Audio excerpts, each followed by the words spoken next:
Hi viewers, இன்றைக்கி செட்டிநாடு அம்மா கிச்சனில் ரொம்ப ஈஸியாக பிரேக்ஃபாஸ்ட்டுக்கு ரெடி பண்ணுற மாதிரி இல்லை டின்னருக்கு கூட நம்ம ரெடி பண்ணிக்கலாம். அந்த மாதிரி ஒரு ரவா உப்மா நம்ம செய்ய போகிறோம்.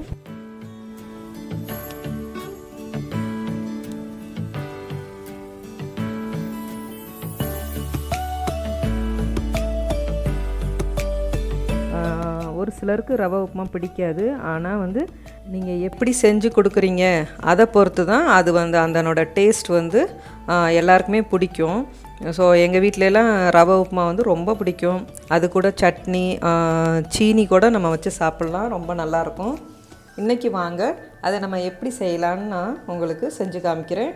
இந்த மாதிரி நீங்கள் ட்ரை பண்ணி பாருங்கள். எதுவுமே நம்ம ட்ரை பண்ணாமல் அதை நல்லா இல்லைன்னு சொல்கிறத விட ட்ரை பண்ணி பாருங்கள். ஒவ்வொருத்தரும் ஒவ்வொரு விதமாக செய்வாங்க. ஸோ நிறைய பேருக்கு அந்த கைப்பக்குவம் இருக்கும். ஸோ நம்ம இன்றைக்கி நான் உங்களுக்கு செஞ்சு காமிக்கிறேன். அது உங்களுக்கு பிடிக்கும்னு நான் நினைக்கிறேன். வாங்க அதுக்கு தேவையான பொருள்லாம் என்னென்னு பார்க்கலாம். பாருங்கள், நான் 150 கிராம் ரவை எடுத்துருக்கிறேன். பெரிய வெங்காயம், சின்ன வெங்காயத்தோட இந்த ரவை உப்புமாவுக்கு நீங்கள் பெரிய வெங்காயம் யூஸ் பண்ணி பாருங்கள், நல்லாயிருக்கும். அதுவும் பார்த்திங்கன்னா பாருங்கள் நான் எப்படி வெட்டியிருக்கிறேன்னு. ரொம்ப பொடி பொடியாலாம் வெட்டிடக்கூடாது, ரொம்ப நீளமாகவும் வெட்டிடக்கூடாது, அதுமாதிரி நைஸாகவும் இருக்கக்கூடாது. கொஞ்சம் அதனோட திக்னஸ் பாருங்கள், இந்த மாதிரி கொஞ்சம் கனமாக இருக்கணும். இந்த மாதிரி நீங்கள் வெட்டிக்கோங்க. 2 காஞ்ச மிளகா, உங்களுக்கு காரம் கூடுதலாக வேணும்னா இன்னும் நீங்கள் கூட சேர்த்துக்கோங்க. கடலைப்பருப்பு, சமையல் நம்ம வடக்கி போடுறோம்ல, யூஸ் பண்ணுறோம்ல, அந்த கடலைப்பருப்பு 2 டேபிள் ஸ்பூன் எடுத்துக்கோங்க. அது இதெல்லாம் கூடுதலாக சேர்க்குறப்ப அந்த உப்புமாவோட டேஸ்ட்டே ஒரு டிஃப்ரெண்ட்டாக இருக்கும். அப்புறம் பார்த்திங்கன்னா தாளிக்கிறதுக்கு கடுகு, உளுந்தம்பருப்பு, ஜீரகம் 1 டீஸ்பூன் எடுத்துக்கோங்க. இது இன்னும் ரொம்ப சூப்பராக இருக்கும். கருவேப்பிலை, அவ்வளோதான். கொத்தமல்லியெல்லாம் வேணாம். ரொம்ப ஈஸியாக நம்ம டக்குன்னு, இப்போ யாராவது ஒரு கெஸ்ட் வந்துட்டால் கூட நீங்கள் இந்த மாதிரி இந்த உப்புமா, அதாவது உப்புமானா ரொம்ப எதுவுமே இல்லாத நேரத்தில் தான் அந்த உப்புமா செஞ்சு சாப்பிட்ணும் அப்படிங்கிறதுலாம் இல்லை. இந்த உப்புமாவும் ரொம்ப நல்லா இந்த ஈவினிங் டயத்தில் நீங்கள் ஒரு டீ போட்டுட்டு இந்த மாதிரி ஒரு சின்ன ஒரு உப்புமா செஞ்சு சாப்பிட்டிங்கன்னா அவ்வளோ நல்லாயிருக்கும். வாங்க இப்போ நம்ம அதை எப்படி செய்யலான்னு பார்க்கலாம். ஃபஸ்ட்டு நம்ம ரவையை வறுத்து எடுத்துக்குவோம். வாங்க முதல்ல இந்த ரவையை நம்ம வறுத்துக்கலாம். நல்லா ஒரு மாதிரி கோல்டன் ப்ரௌனாக வர்ற மாதிரி வறுத்துக்கோங்க. அப்போ அந்த உப்புமாவோட டேஸ்ட் ரொம்ப நல்லாயிருக்கும்.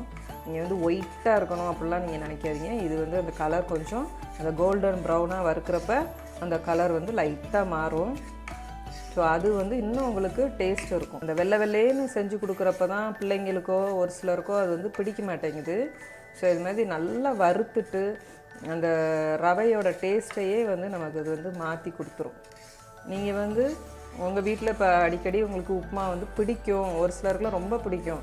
ஸோ அது அந்த மாதிரி பிடிக்கும்னா நீங்கள் ரவையை நல்லா இந்த மாதிரி வறுத்து ஆற வச்சு டப்பாவில் போட்டு வச்சுக்கோங்க. டக்குன்னு ஒரு வெங்காயத்தை நறுக்கி அதை நம்ம செஞ்சிடலாம். பாருங்கள், இப்போ நம்ம நல்லா இந்த ரவையை வறுத்தாச்சு. பாருங்கள், நல்லா கலர் மாறிடுச்சு. இப்போ இதை நம்ம எடுத்து வச்சிடலாம். இப்போ நம்ம வறுத்ததை எடுத்து வச்சிட்டோம். இப்போ நம்ம இதை உப்புமா தாளிக்கலாம். எண்ணெய் இதுக்கு ஒரு 3 டேபிள் ஸ்பூன் ஊற்றிக்கோங்க. எண்ணெய் கூட இருக்குன்னா நினைக்காதீங்க, அப்போ தான் அது கொஞ்சம் நல்லாயிருக்கும். நம்ம நல்லா செஞ்சு கொடுத்தா தான் எல்லோரும் அதை வேஸ்ட் பண்ணாமல் ரொம்ப அவங்களுக்கும் பிடிச்சி சாப்பிடுவாங்க. ஸோ ஒரு சிலதில் நம்ம கொஞ்சம் கூடுதலாக எண்ணெய் சேர்க்குற மாதிரி தான் வரும். நீங்கள் செக்கெண்ணெய் யூஸ் பண்ணுறப்ப நீங்கள் அதெல்லாம் ஒன்றும் பயப்பட வேணாம். எண்ணெய் நல்லா காஞ்சிருச்சு. இப்போ நீங்கள் கடுகு, ஜீரகம், உளுந்தம்பருப்பு போட்டுக்கோங்க. இது கூடயே நீங்கள் கடலைப்பருப்பையும் போட்டுடலாம். அதெல்லாம் ஒன்றா வறுபட்டு வர்றதுக்கு கரெக்டாக இருக்கும். இல்லைன்னா அது கூடுதலாக வறுபட்டுரும், இது அப்புறம் குறைவாக இருக்கும். ஸோ அதனால் இது எல்லாமே ஒன்றாவே நீங்கள் போட்டு அப்படியே மீடியமாக ஃப்ளேம் வச்சுட்டு இந்த மாதிரி வறுத்துக்கோங்க. பாருங்கள், அடுப்பு மீடியமாக வச்சு இந்த மாதிரி எல்லாமே ஒன்றா போடுறப்ப பாருங்கள், கடுகு லேட்டாக ஸ்லோவாக அதுவும் வெடிக்குது. இதுவும் வறுபட்டுருச்சு. கடலைப்பருப்பு, உளுந்தம்பருப்புலாம் நல்லா வறுபட்டுருச்சு, கலர் மாறிட்டு. இப்போ நீங்கள் வெங்காயத்தை அது கூட போட்டுக்கோங்க. காஞ்ச மிளகா போட வேணாம். இப்போ இந்த வெங்காயம் பார்த்தீங்கன்னா ரொம்ப அந்த கோல்டன் ப்ரௌனாக அந்த அளவுக்குலாம் நீங்கள் வந்து வெங்காயத்தை வந்து டீப்பாலாம் வதக்க வேணாம். இது கூட கொஞ்சம் உப்பு சேர்த்துக்கோங்க. இந்த உப்புமா சாப்பிட்ற பார்த்திங்கன்னா அந்த வெங்காயமும் கொஞ்சம் நறுச்சுன்னு இருக்கும். ஸோ அந்த என்ன சொல்கிறது, ரொம்பலாம் வெங்காயம் வந்து கரைஞ்சி போகாமல் அந்த மாதிரி இருக்கும். ஓகே, இப்போ நம்ம தண்ணி வந்து ஆட் பண்ணிடலாம். தண்ணி நீங்கள் எப்பயுமே உப்புமாவுக்கு பார்த்திங்கன்னா ரவை வந்து பொடி ரவையாக இருந்துச்சுன்னா 1க்கு 3 ஊற்றுங்க. இப்போ நல்லா அது வந்து என்ன சொல்கிறது, அது நல்லா ஒரு பொழுன்னு இருக்கிறத விட இந்த மாதிரி சேர்ந்த மாதிரி உப்புமா இருந்துச்சுன்னா இன்னும் நல்லாயிருக்கும். நீங்கள் இதை வந்து ட்ரை பண்ணி பாருங்கள். ரொம்ப பெருவட்டாக ரவை இருந்துச்சுனாக்கா 1க்கு நீங்கள் 4 ஊற்றுங்க. அப்போ நல்லாயிருக்கும். இப்போ பாருங்கள், நான் 3 டம்ளர் தண்ணி ஊற்றுறேன்.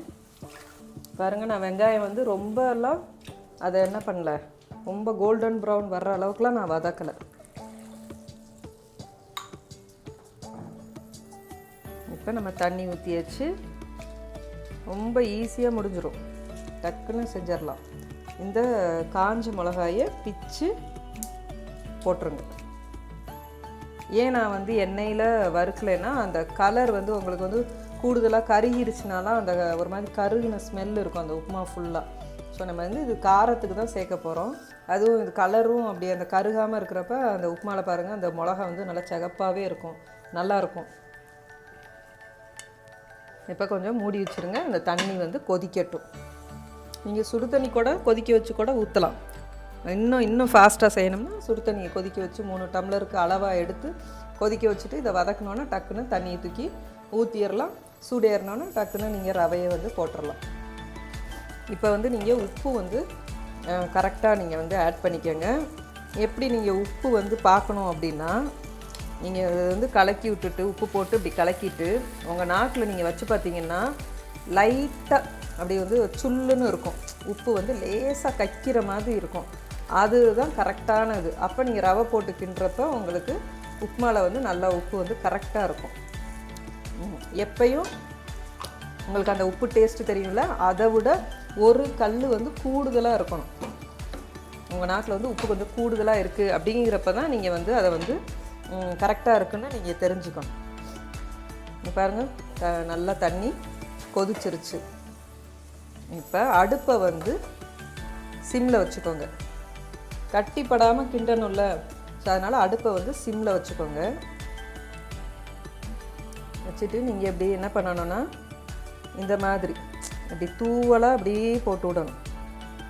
டம்முன்னு அப்படியே ஒன்றா அப்படியே கொட்டிடக்கூடாது, இப்படி தூவலாக போட்டு விடணும். அதுக்காக தான் நான் வந்து அடுப்பை வந்து சிம்மில் வைக்க சொல்கிறேன். இது என்னென்னா அப்படியே நீங்கள் தண்ணியோடு அப்படியே கரைச்சிடலாம்.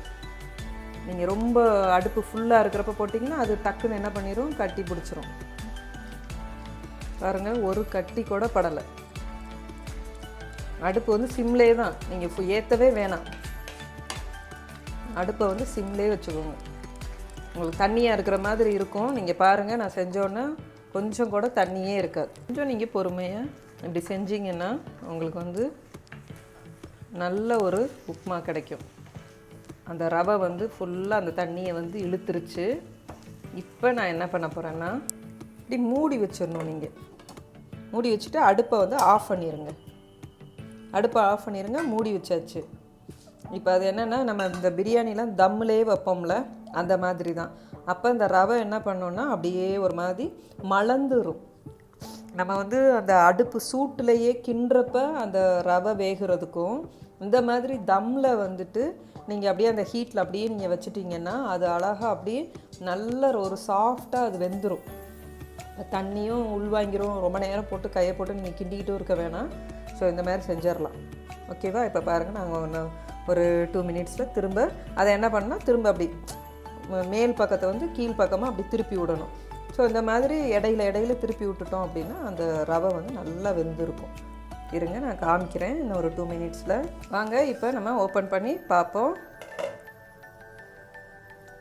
பாருங்கள், நான் உங்களுக்கு சொன்னது தெரியுதான்னு பாருங்கள் எப்படி வந்து அந்த இது வந்து வெந்து அப்படியே தண்ணி இல்லாமல் இருக்குது பாருங்கள். இப்போ இதை நான் என்ன பண்ண போகிறேன்னா திருப்பி இந்த சைடு கீழே உள்ளதை மேலே வந்து இது பண்ணி இதை வந்து இந்த மாதிரி பெரட்டி விட்டு மறுபடியும் நான் மூடி வைக்க போகிறேன். இங்கே பாருங்கள், கீழே உள்ள அந்த இதை நான் எடுத்து காமிக்கிறேன் பாருங்கள். பாருங்கள் ரவை வந்து எப்படி வெந்து தண்ணியெல்லாம் கோர்க்காமல் எப்படி இருக்குது பாருங்கள். இந்த மாதிரி இருக்கும். நமக்கும் என்ன ஆகும்னா வேலையும் இல்லை, அப்படியே கிண்டிகிட்டே இருக்கணும், ட்ரை ஆகிற வரை கிண்டணும்லாம் ஒன்றும் இல்லை. அப்படியே அதை வந்து அப்படியே கொஞ்சம் அப்படியே ரெஸ்ட் பண்ணி வச்சுட்டு நம்ம அதுக்குள்ளேயும் இதுக்கு ரெடி பண்ண அந்த ஜாமான்லாம் நம்ம வந்து கழுவிடலாம். ஸோ வந்து ஒரு நமக்கு வேலையும் ரொம்ப ஈஸியாக முடிஞ்ச மாதிரி இருக்கும். இப்போ இன்னும் ஒரு 5 minutes அந்த சைடு நம்ம திருப்பி இருக்கணும். மேல் பக்கத்தை நம்ம வந்து திருப்பி போட்டிருக்கோம், அது கொஞ்சம் வேகட்டும். ஓகே பாருங்கள், இப்போ நம்ம 5 minutes ஆச்சு. ஓப்பன் பண்ணி பார்க்கலாம். நல்லா வெந்துருச்சு, 2 சைடும் நல்லா வெந்துருச்சு. இப்போ நம்ம கருவேப்பிலை போட்டு இறக்கிடலாம். இப்போ கருவேப்பிலை போட்டு சர்வ் பண்ணலாம். உங்களுக்கு பச்சையாக போட பிடிக்கலைன்னா நீங்கள் வந்து தாளிக்கிறப்பே போட்டுக்கோங்க. ஸோ எனக்கு வந்து கருவேப்பிலை வந்து இந்த மாதிரி பச்சையாக இருக்கணும். ஸோ அது கூடயே நம்ம அந்த சாப்பாடு கூட சாப்பிட்றப்ப ரொம்ப நல்லாயிருக்கும். இது வந்து ஆப்ஷன். இது நீங்கள் வந்து உங்களுக்கு பிடிக்கும்னா போட்டுக்கோங்க. இது வந்து ஆப்ஷன் தான் நான் சொல்கிறது. டீஸ்பூன் தான் அதில் நான் கொஞ்சம் கூடுதலாக எடுத்திருக்கேன். நீங்கள் டேபிள் ஸ்பூன் கணக்கு வச்சுக்கோங்க. 1 டேபிள் ஸ்பூன் நெய், அதோட அதை வந்து அந்த ஹீட்லையே நீங்கள் வந்து அதை அப்படியே கிண்டினீங்கன்னா அவ்வளோ ஒரு சூப்பரான உப்புமா கிடைக்கும். பாருங்கள், ஒட்டவே இல்லை பாருங்கள், பிசு பிசுன்னெலாம் எதுவுமே இல்லை பாருங்கள். ஸோ எவ்வளோ நல்லா வந்திருக்கு பாருங்கள். ஸோ அவ்வளோ அருமையான இன்றைக்கி உப்புமா ரெடி ஆயிடுச்சு.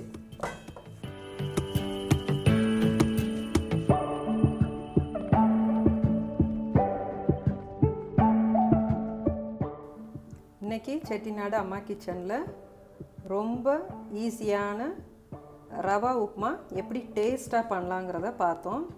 இந்த மாதிரி நீங்கள் செஞ்சு கொடுங்க, ரொம்ப டேஸ்ட்டாக இருக்கும். பாருங்கள், நான் கொஞ்சம் இன்றைக்கி வந்து நான் வந்து சீனி வச்சு தான் சாப்பிட போகிறேன். ஸோ இதுக்கு வந்து தேங்காய் சட்னி வச்சு சாப்பிட்டாலும் ரொம்ப நல்லாயிருக்கும். நான் வந்து சீனி வச்சு சாப்பிட்றேன். ரொம்ப சூப்பராக வந்திருக்கு. அந்த ஜீரகத்தோட வாசம், அந்த வெங்காயம் வந்து அப்படியே ஒரு மாதிரி நறுச்சுன்னு இருக்கிறது, ப்ளஸ் அந்த சுகரோட அந்த கிறிஸ்பினஸ் எல்லாமே பார்த்திங்கன்னா அவ்வளோ சூப்பராக இருக்குது. பிடிக்கலைன்னு சொல்கிறவங்க கூட நல்லா விரும்பி சாப்பிடுவாங்க. ரொம்ப அருமையாக இன்றைக்கி வந்து உப்புமா, ரவை உப்புமா வந்திருக்கு.